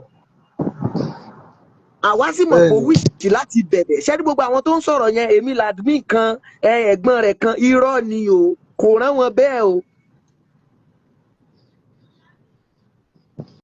ẹ dákun. ok n tó ṣẹlẹ̀ ni pé ojú ọ̀nà ni mo wà náà but ibi tí sáfìsì bá ti wá lọ so tán bá bẹ̀yàn pé kéèyàn má bínú fún kankan tó bá ti jẹ́ pé èèyàn náà ti rẹ́dí àforíjì tẹ́lẹ̀ ó máa easy. So a ti rẹ́dí àforíjì tipẹ́tipẹ́ ṣáájú kéèyàn tiẹ̀ tó bẹ̀ wá gan. Kì í ṣe pé ẹ̀bẹ̀ yìí la fẹ́ fi ṣàforíjì a ti ṣàforíjì gan before. But àwọn pípò yìí wọ́n wá ń pè wá ní aláìnílàákàyè pẹ̀lú ìwà wọn. Kẹ́ni tí kí complainant tó máa bẹ̀bẹ̀ kó yẹ kí suspect ní tí wọ́n ń yarí. Complainant ní bẹ̀bẹ̀ suspect ní tí wọ́n ń yarí. Ẹni tó bà ló kọjẹ́ òun ní tún bẹ̀bẹ̀ pé dákan ẹja fi rí Lágbájá ìwọ tó wá báyìí ló kọjẹ́ wá ń sọ fún wa pé wò ràn wá pé wò ràn wá ò retí àforíjì wa o. So tí yẹn bá foríjì rú ẹni báwọn a jẹ́ pé inú ká máa wò yàn pé yẹn gọ̀ àbí kó jẹ́ pé orúkọ tán pé yẹn gan-an lèèyàn ń jẹ́. So ayé ò ní rí pé yẹn náìsì mọ́ ìrí pé bóyá mọ̀ bóyá n tán sọ pé ó ṣe gan-an bóyá ìwà rẹ̀ náà nù bóyá rú ń bá ni. So àwa gangan náà ń pè ní peacemaker láti ilẹ̀ ẹnìkankan ò tẹ́ ẹ̀ tí bẹ̀bẹ̀ làwọn ará wa ti ń sọ pé ìjà fọmọ ilẹ̀ kó máa lọ rẹ̀ àwọn wa kó ṣe Islam gangan pé lọ́nà kan sọ pé bóyá abẹ́ kó ṣe Islam báwo ẹ̀sìn wo ló ń gbẹ̀ngbẹ̀ èèyàn kírísítẹ́nì kò gbẹ̀ngbẹ̀ èèyàn yẹn pọ̀ tó bá yẹ pé àwọn tó wà rìdíìmù nìkan ni ẹ fẹ́ wò rìdíìmù lásán nìkan rìdíìmù tí kóhun ní sọ ọ̀tọ̀ náà ìbàfọ̀ yẹn ni ẹ fẹ́ wò èèyàn mọ̀ pé kírísítẹ́nìtì ò gbẹ̀ngbẹ̀ èèyàn. bẹ́ẹ̀ ni sà bẹ́ẹ̀ ni. níbi tẹ́nì kan wà á kó ń bẹ àbí tẹ́nì kan wà á wọbẹ̀ tí wọ́n á sọ pé káàbọ̀ pé ìwọ ló jẹ́ ká pọ̀ sí àbí tẹ́nì.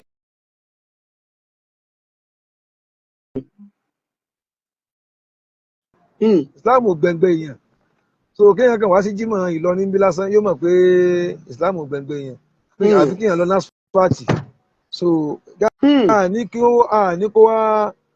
kó wá ṣe kankan àní kó wá ṣẹ̀sìn láti ilẹ̀ àwọ̀ tí ẹ̀rọ ẹ̀sìn ró gan kódà mọ̀ pé ó lẹ́ni tó bí tó jẹ́ lẹ́sìn nígbẹ̀yìn gbẹ̀yìn látó ń gbọ́ pé wọ́n ní pé màmá rẹ̀ pé mùsùlùmí ni pé kódà bàbá rẹ̀ mùsùlùmí ni kódà àwọn ní màmá rẹ̀ àfáà ni àwa ti dá ìjì láti inú ẹ̀mí wa ká tó gbọ́ gbogbo làbárí eléyìí àti ẹ̀rù pọ́ mọ́ mùsùlùmí gangan láti ilẹ̀ gan kí la fi wàhálà sí bọ̀ tí gbà tó ń lẹ nǹkan tí ò ṣe mọ́ wa bó ṣe wà yín sì bàbá àwọn ọmọ nǹkan ni mo jẹ́ ọmọ mi lè dìde nígbà tí wọ́n àtàkì mi yẹn inú àwọn ọ̀pọ̀lọpọ̀ inú wa dùn pé yẹ Ọlọ́run mọ́ṣẹ́ làbí Ọlọ́run mọ́ṣẹ́ làbí àfáà kan tiẹ̀ pè mí ni pé inú àwọn dùn sí nǹkan tó ṣe fún mi yìí pé ṣé ó yẹ kí n jáde kí n máa bẹ̀bẹ̀ fún Tani Olohun kí n máa sọ pé káwọn èèyàn foríjì kí n máa sọ pé ẹja fílẹ̀ kó máa lọ pé n tán ṣe fún mi yìí ó dùn máwọn gan pé yìí rí i pé àwọn ò pè mí àwọn ò tiẹ̀ kí mi pé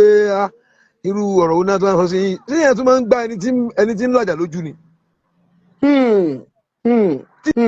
àwọn èèyàn kù wá gan tí báyọ̀ kí wọ́n ní làákàyè tán mọ̀ pé mi kì í ṣe irú èèyàn bẹ́ẹ̀ ó yẹ ká máa rí mi pé àbáwọn ẹlẹ́bọ̀ ti fún lówó ni.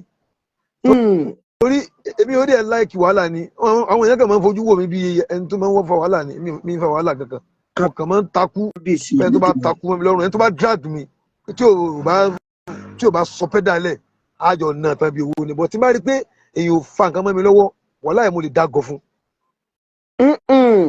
tí ó máa rí mi nílé ojo àbí kó máa rí mi nílé pé àbí mi nílàkàyè àbí àbógọ̀ ni èmi mo rọ̀ jù láyé bọ̀ tí èèyàn bá mi fà á pé kí ló ṣẹlẹ̀ nature èmi náà mo like problem mo like wàhálà nature mi ni wàhálà mo like wàhálà gan bí even mo máa ń sojọ́ àti bẹ̀rẹ̀ jà bọ̀ tó wà ti bẹ̀rẹ̀ tán mi kí n máa kàn máa lọ ni ìtẹ̀ ní wẹ̀yìn wò mọ́ àwa gan ti foríjọmọ yìí torí a rí pé ilẹ̀kùn ló mú lọ́wọ́ lónìí kò tẹ́ tí ilẹ̀kùn lè mú lọ́wọ́.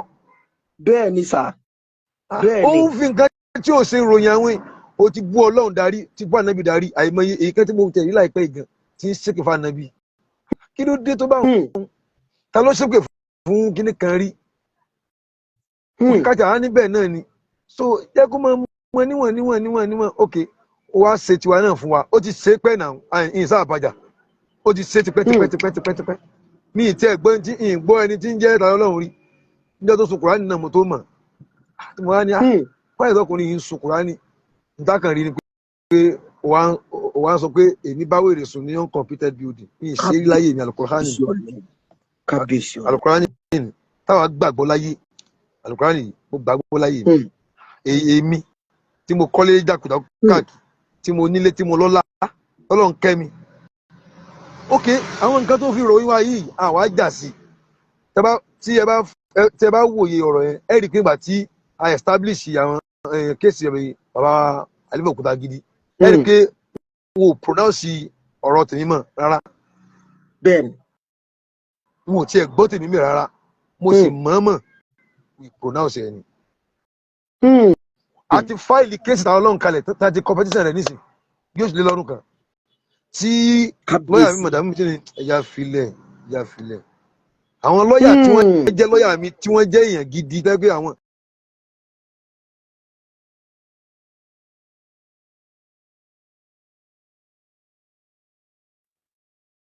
àwọn tí ń jà lọ lẹ́yìn yìí o èmi ni mo wá calm down kí ìsìn pé ẹjẹ kó wálẹ̀ gbà títí bàbá Òkúta gidi bẹ̀rẹ̀ yẹn ní sáàjà mi ì dẹ̀ establish tèmi gan mọ́ mi ì tiẹ̀ sọ̀rọ̀ tèmi rárá ní tí mo kàn rí kéwòn ṣe ni pé mo kàn bẹ̀bẹ̀ fún mo kàn rí ká mọ̀ yìí ti kó sí wàhálà báyìí ẹjọ́ báwo ló ti fẹ́ defend the case àgàgà àná tí tèmi yẹn náà. àná kò mi là mo mọ̀ pé mo ṣe ń sọ òun kò dùn lẹ́nu mi àmọ́ ẹ mọ̀ bá manage ẹ̀ ẹ dákun ṣé ẹ rí ẹ dákun ẹ wò ó àwa mọ̀ pé ta lọ́lọ́run ti ṣẹ̀ wọ́n ti bú mi o rẹpẹtẹ o ẹ wò èmi tí mò ń sọ̀rọ̀ yìí mo wà lára àwọn tó kọ́kọ́ jáde tí mo bú àwọn àfáà lọrin bàjẹ́ nígbà tọ́rọ̀ yẹn kọ́kọ́ bẹ̀rẹ̀ ṣùgbọ́n ọ̀sẹ̀ kejì mo wá jókòó mo wá rò pé ẹ wá ṣé èébú tí mò ń bú yìí àárò tí mò ń ṣà yìí ṣé yóò yọ ẹni tó ti bọ́ ọ́ mo wá rí i pé kò lè yọ ẹ lọ fọ ọfẹ gbé jáde béèyàn fọfẹ gbéyàn kúrò lẹ́wọ̀n èèyàn bá tiẹ̀ jẹ sí i torí wọ́n lẹ́wọ̀n tẹẹdì fún. now àwa rí i pé kò sọ́nà tá a lè àbùjá kankan ò sí lọ́rùn ọ̀pẹ àrùnkùnmílà ju pé ká tọrọ dáríjì ẹ̀ṣẹ̀ lọ. bàbá ẹ jọ tó ṣe rí mo mọ̀ wípé nínú nǹkan tẹ́mi gbọ́ mo tiẹ̀ gbọ́ pé kéèsì tí yín gò tiẹ̀ tí ì bẹ̀rẹ̀. bẹ́ẹ̀ni. nínú tí mo gbọ́ tó túmọ̀ sí pé tẹ́yìn ò bá tiẹ̀ wà tú rẹ́dí àti forí jìta lọ́lọ́run tó bá bọ́ nínú ètò wa ẹ̀yìn ó tún ṣẹ̀ṣẹ̀ bẹ̀rẹ̀ tọ̀dọ̀ yín ègé. bí ìgbà tí àlùtà kọ́ntínú náà ni ẹ jọ̀ọ́ torí ọlọ́run alákọ̀ọ́kọ́ ẹ̀bẹ̀ tèmi lọ́dọ̀ yín ni pé ẹ wo bàbá mi mùsùlùmí ni wọ́n tí wọ́n kéwú bí wọ́n kéwú gẹ́rẹ́pẹ́tẹ́ bẹ́ẹ̀ ni mo sọ.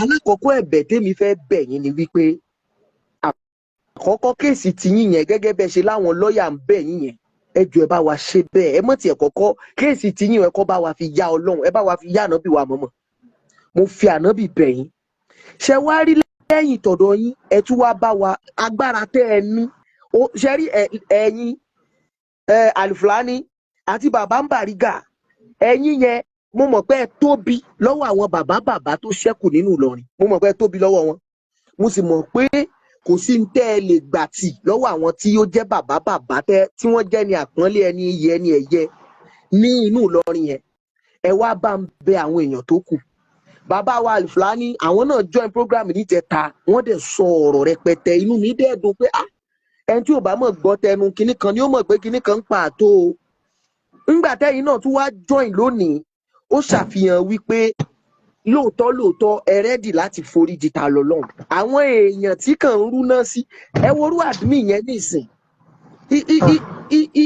òun wà níbẹ̀ ń ṣiṣẹ́ tiẹ̀ ń jẹun ń lọ ń bọ̀ ń gbélé ayé ẹ̀gbọ́n náà tó náà jáde tó ṣẹnu pẹ́tẹpẹ́tẹ tí ń sọ̀sọ́kúsọ ó ń dáyẹ̀ kò lè lóhùn tí bòbí ń sùn láti dọ́tà burú ẹ ti wà bẹ́ẹ̀ yẹn ẹ wá jọ ẹ má jàrú tàwọn yẹn bàbá ẹ jọ torí ọmú fọlọ́ọ̀ bá bẹ̀yìn ni èmi ò dẹ́wọ̀n rí ṣùgbọ́n mo máa ń ṣàbẹ̀wò sẹ́wọ̀n mo máa ń rí tójú àwọn tí ń bẹ̀ ń bẹ̀ rí ẹ dákun bàbá torí ọlọ́run mo mọ̀ pàgbára òun ọlọ́run fún yín lágbára òun láti lè sọ pé kẹ́ ẹ bá wọn tó kù sọ̀rọ̀ kí ẹ wá bá àwọn àgbààgbà lọ́rin sọ̀rọ̀ kí wọ́n sì sọ pé ó yá àṣẹjọ́ ìmọ̀ pàápàá jùlọ àlífà òkúta gidi ẹ dákun torí ọlọ́run ẹ dákun. ẹ ṣe òkìkí pẹ̀lú gbọ́lọ́run mo ti sọ̀rọ̀ kan lẹ́ẹ̀kan pé tíyẹn bá ti palẹ̀ mọ́ rẹ̀ kóun fẹ́ filẹ̀ ni máa ń dùn gbà.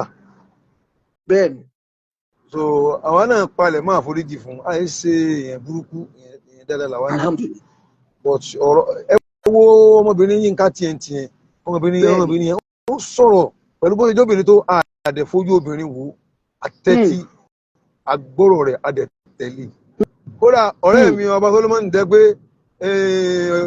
style tiẹ̀ èèmọ̀ tí mo lè pè é ó lè gbóná ó lè tutù ó tún lè tún gbóná ó lè tutù lónìí kó tún gbóná lọ́la àtẹ́tí agbọ́ tiẹ̀ náà àdẹ̀ tẹ̀lé ń tán sọ ìyẹn ni pé tí yẹn bá ti ṣe tán tó fẹ́ jù lẹ́ẹ̀tẹ́tẹ́lẹ̀ kódà bí dídìrín bẹ́ẹ̀ èèyàn ó gbà náà ni ṣùgbọ́n a tún wá lẹ́yìn gẹ́gẹ́ wá ń jáde àgàgà ọmọ ìyá rẹ̀ jẹ́ rẹ̀ wọ́n ní ọ̀rọ̀ tí akúráwáká bá sọ ẹnu arọ́run lẹ ti gbọ́ definitely àti pé ọmọ yìí fẹ́ jà nìyẹn òkè tó fẹ́ jà ní òkè ó yà ó wá proof ẹ̀rí tó bá rí nílé ẹjọ́ tó fi ń ṣe nǹkan tí ń ṣe ṣùgbọ́n bẹ́ẹ̀ tó sọ yìí wàhálà à ń gbọ́ ẹjọ́ yẹn ti dé kóòtù àwọn lọ́ọ̀yà mi náà ń dáṣẹ́ yẹn ṣe lọ lẹ́yìn wọn ò tiẹ̀ béèrè owó kankan lọ́wọ́ mi gan inú ń bí wọn pé ẹni tó bí ló kọ at least mọ́mọ́ bukere nìsín láti bí 38 years báyìí ni mo ti ń máàkì lọ́wọ́ báyìí.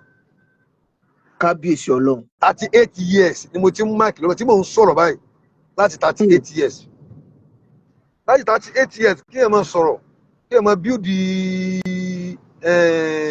profile ara rẹ̀ bákan kẹ́nìkan wá délé nìkan fẹ́ bàjẹ́ fún yàn ṣé irú ẹni yẹn ṣé yóò like ẹ̀ yín tó fa nìyẹn but tí a lọ jọ ṣe ìmọ̀ràn láàrin ara wa a jọ ṣe ìmọ̀ràn láàrin ara wa tó tọ̀ àwọn tó jẹ́ yẹn dáadáa máa ń bẹ̀ wáyìí àbí ká tẹ́tí tiwọn ìyá kan wà ní London ìyá yẹn nọ́ọ̀sì ni ìyá yẹn kíni kan fún mi lọ́lá ìyá yẹn ti wọ 60 something years ìyá yẹn pè mí wọ́n dẹ̀ bẹ̀ mí mo sì ní wàláì mo ti gbọ́ wọ́n ní àmọ́ wọn lọ sọ fún wọn nísìn pé kọ́lọ̀ dìlítì gbogbo nǹkan tó ṣe sí orí péjì rẹ̀ yẹn níjọ́ kejì ayọ̀ tún rí tí ìkan lára wọn ó sì tún mú fídíò yẹn tó fi sọ̀rọ̀ nípa tèmi yẹn wọ́n tún wá tún gé sórí kíní kan Yorùbá kíní kan mi ṣé ń gbé evidence tí àwọn so kí ni wọ́n ń pera wọn ní Yorùbá kíní kan sí ṣé bí Yorùbá náà ń pera wọn so yẹ ká máa kó bá yára wọn. àwa ojúlówó Yorùbá rè àwa lọ́pọlọ àmọ́ wà objective àwa máa ń ronú sọ́tún sósì ṣẹ́rá àwọn tó kù tó jẹ́ pé ojú kan ní ń ronú síbi transformer ẹlẹ́mìí kan yẹn àwọn yẹn ń pawó lásán ni ṣẹ́rí gbogbo ọ̀rọ̀ tó bá ń hot àwọn yẹn ó gé wọn lọ àṣírí ibẹ̀ mo sọ fún yín o bàbá wa àwọn yẹn ó gé wọn wà lọ fi sórí péjì tiwọn kán lè pa owó tó àwọn yẹn èèyàn kò sí bọ́rọ̀ yanjú bí ò yanjú kò kàn wọ́n tí péjì tí wọ́n bá ṣáà ti ń gbéra tí ń rówó wọn pa lọ́sọ̀ọ̀sẹ̀ lóṣooṣù èèyàn ò bá lọ ẹ̀wọ̀n kò kan ayé wọ́n ṣe láyé olóyè Sunday Igboho. kò dáa wọn ò bẹ̀rù Ọlọ́run wọ́n tó fẹ́ bá tọmọ yẹn jẹ́ ni àwa gan tí ẹni tí wọ́n bá wá ń lo orí ẹ̀ ló yẹ kó gbọ́n ẹni tí wọ́n bá ń lo orí ẹ̀ mo ti pè ẹnìkan nínú àwọn èèyàn tẹ́ ń sọ̀rọ̀ wọn yìí mo pè níjọ́ kan mo wá bẹ̀rẹ̀ sí sọ̀rọ̀ sí mo ní ó ṣe jẹ́ pé fídíò tí mo bá ṣe tó bá níláárí ẹ̀ ì bá mi pín èyí tí n bá ṣe tí n bá fi bú yàn tí mo fi ṣépè fún yàn ìyún lẹ mọ́ pín ó bẹ̀ mí kí n má bínú má bá ń pín fídíò mi mọ́ tó bá jẹ́ pé èyí tí n bá ṣe tí ò dáa ló lè bá ń pín èyí tí n bá ṣe tí n bá ti fi ṣe dáadáa ò lè bá ń pín má bá ń pín fídíò mi mọ́ ẹni tí wọ́n bá ń lò ní ó lórí ní ó jókòó tí ó rori ara rẹ̀ èyàn ò gbọ́dọ̀ mọ jẹ́ kí wọ́n lo òun torí pé abánidá ò ní báyàn débẹ̀ mọ́ bó pẹ́ bóyá gbogbo wọn padà lẹ́yìn èèyàn torí tí wọ́n bá tì ọ́ lọ bí tí wọ́n fẹ́ tì ọ́ lọ tán wọ́n tún tò sẹ́yìn ẹlòmíì ṣé látijọ́ tí Ta Lọ́lọ́run ti lọ bẹ̀ yẹn nìsín àwọn blọ́gà tí ó jẹ́ pé ọ̀rọ̀ Ta Lọ́lọ́run làwọn fi ń jẹun ṣé wọn ò fẹ́ lòmíì mọ jẹun láti ìgbà náà lọ kò dáa mo rò pé wọ́n ti débi tí nẹ́tíwọ̀kì ò ti dáa wọ́n sì sọ bẹ́ẹ̀ lẹ́ẹ̀kan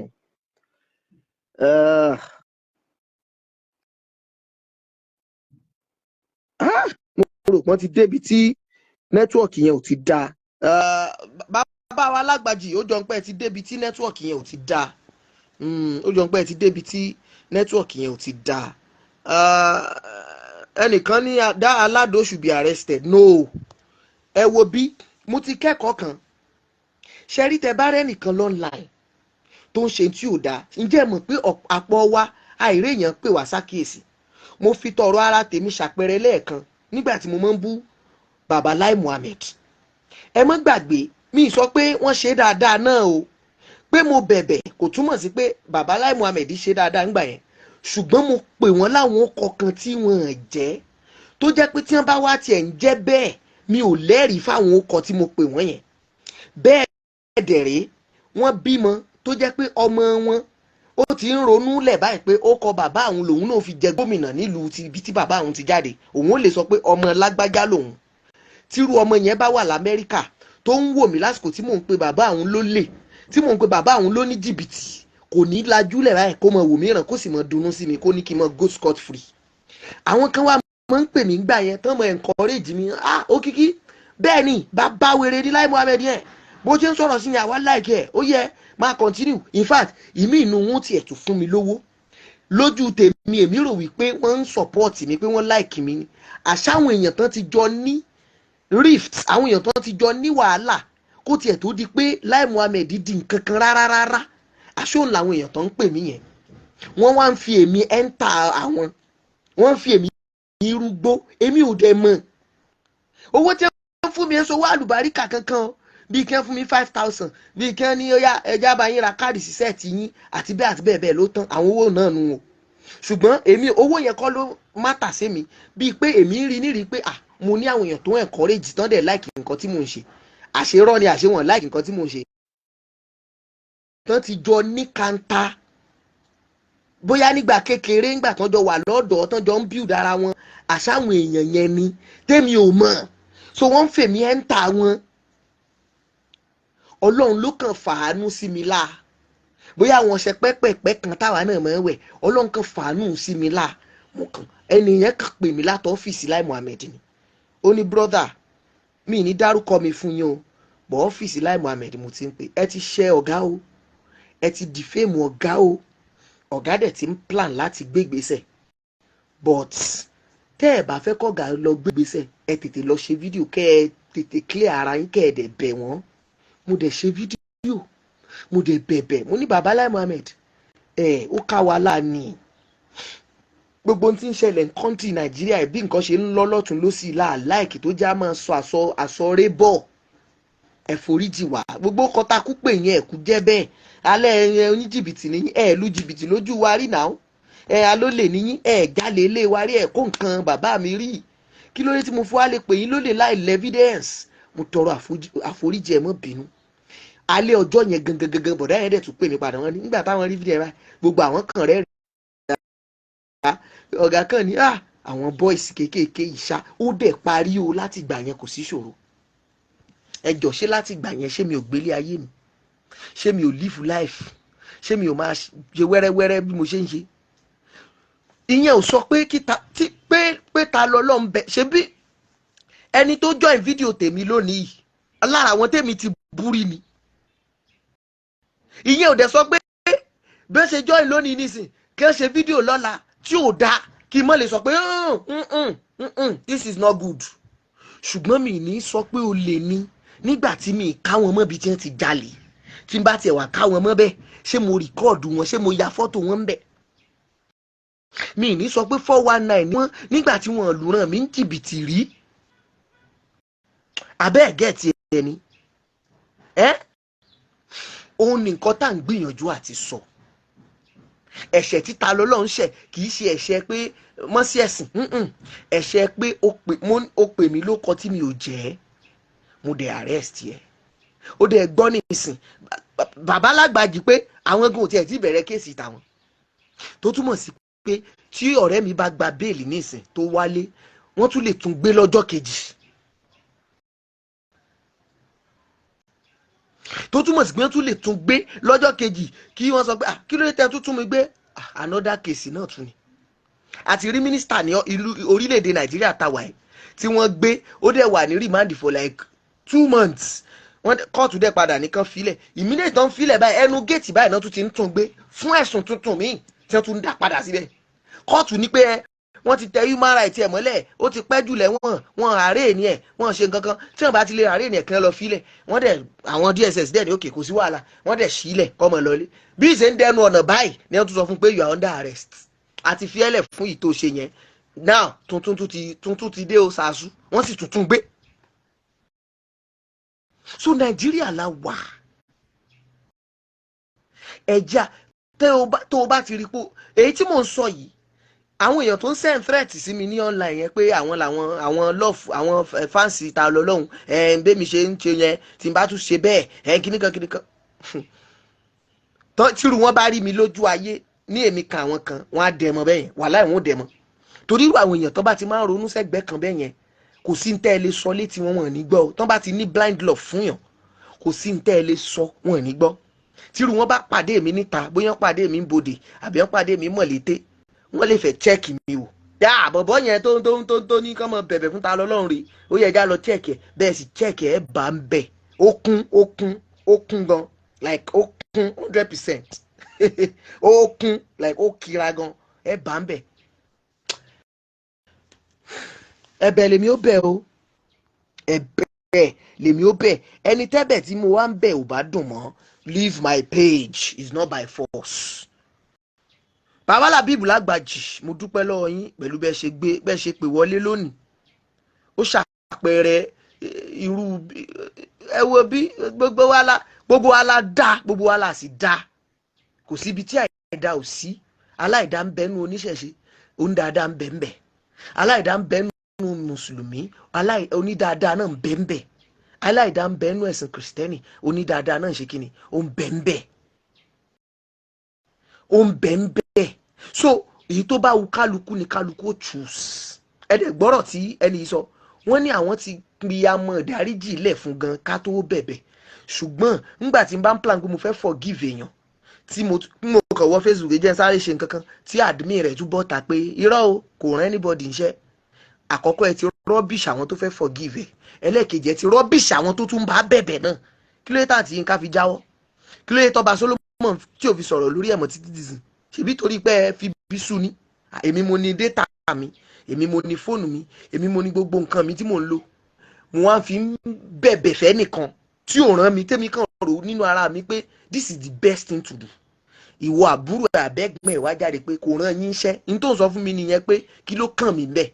Ìdí sì nìyẹn tó fi jẹ́ pé most people nígbà tí wọ́n mú Olóyè Sunday Igboho tẹ́ sọ pé ọ̀pọ̀ àwọn ọba wọn dìde, ọ̀pọ̀ àwọn kinní kan dìde. Irú tó àwọn ọba yẹn rò ń gbà yẹn náà rí pé kò sẹ́ni tó gbéṣẹ́ rán wọn. Táwọn bá jáde fún wọn nígbà wọn bá wọn bẹ̀bẹ̀ tán bá láwọn ò rán wọn lẹ́bẹ̀ẹ́ bẹ́ẹ̀ ńkọ́ ẹ̀tẹ́ nìyẹn. Ọlọ́run ṣọ́ wa o, a sì ní dáhùn. A pàdé lọ́jọ́ mi ọjọ́ rẹ̀. Nẹ́tíwọ̀kì yìí ti ń ṣe bálabàla. So with everything going on in this country, una dey fight this religion fight. Olúgbogbo yín ti gburu. Alẹ́ bí oṣù, nobody is fighting religion fight here. Tó bá bá ọ̀rọ̀ ńlẹ̀ tó mọ ibi tí ọ̀rọ̀ wà, ó calm down, ó béèrè lọ́wọ́ àwọn tó bá ń wájú pé ẹjọ́ kí lẹ̀ ń sọ ṣá lè dá sí. Wọ́n wá ṣàlàyé tó bá ẹ mọ̀ bẹ́ nobody kò sẹ́ni tó ọ̀rọ̀ ẹ̀sìn kọ́ ló wà ń bí. So béèrè lọ́wọ́ àwọn tó bá pé àwọn kí ló ń ṣẹlẹ̀ kí ló bá nù léyìí ìyẹn ló fi mọ tó fẹ́ ṣe ọ́. Ọlọ́run àgbà ẹ̀. And òun sọ pé with everything going on in this country, baba, for everything going on in this country, the source of it is religion. Gbogbo rọ́bìṣì tó ń ṣẹlẹ̀ Nàìjíríà lónìí ẹ̀sìn ni ó pilẹ̀.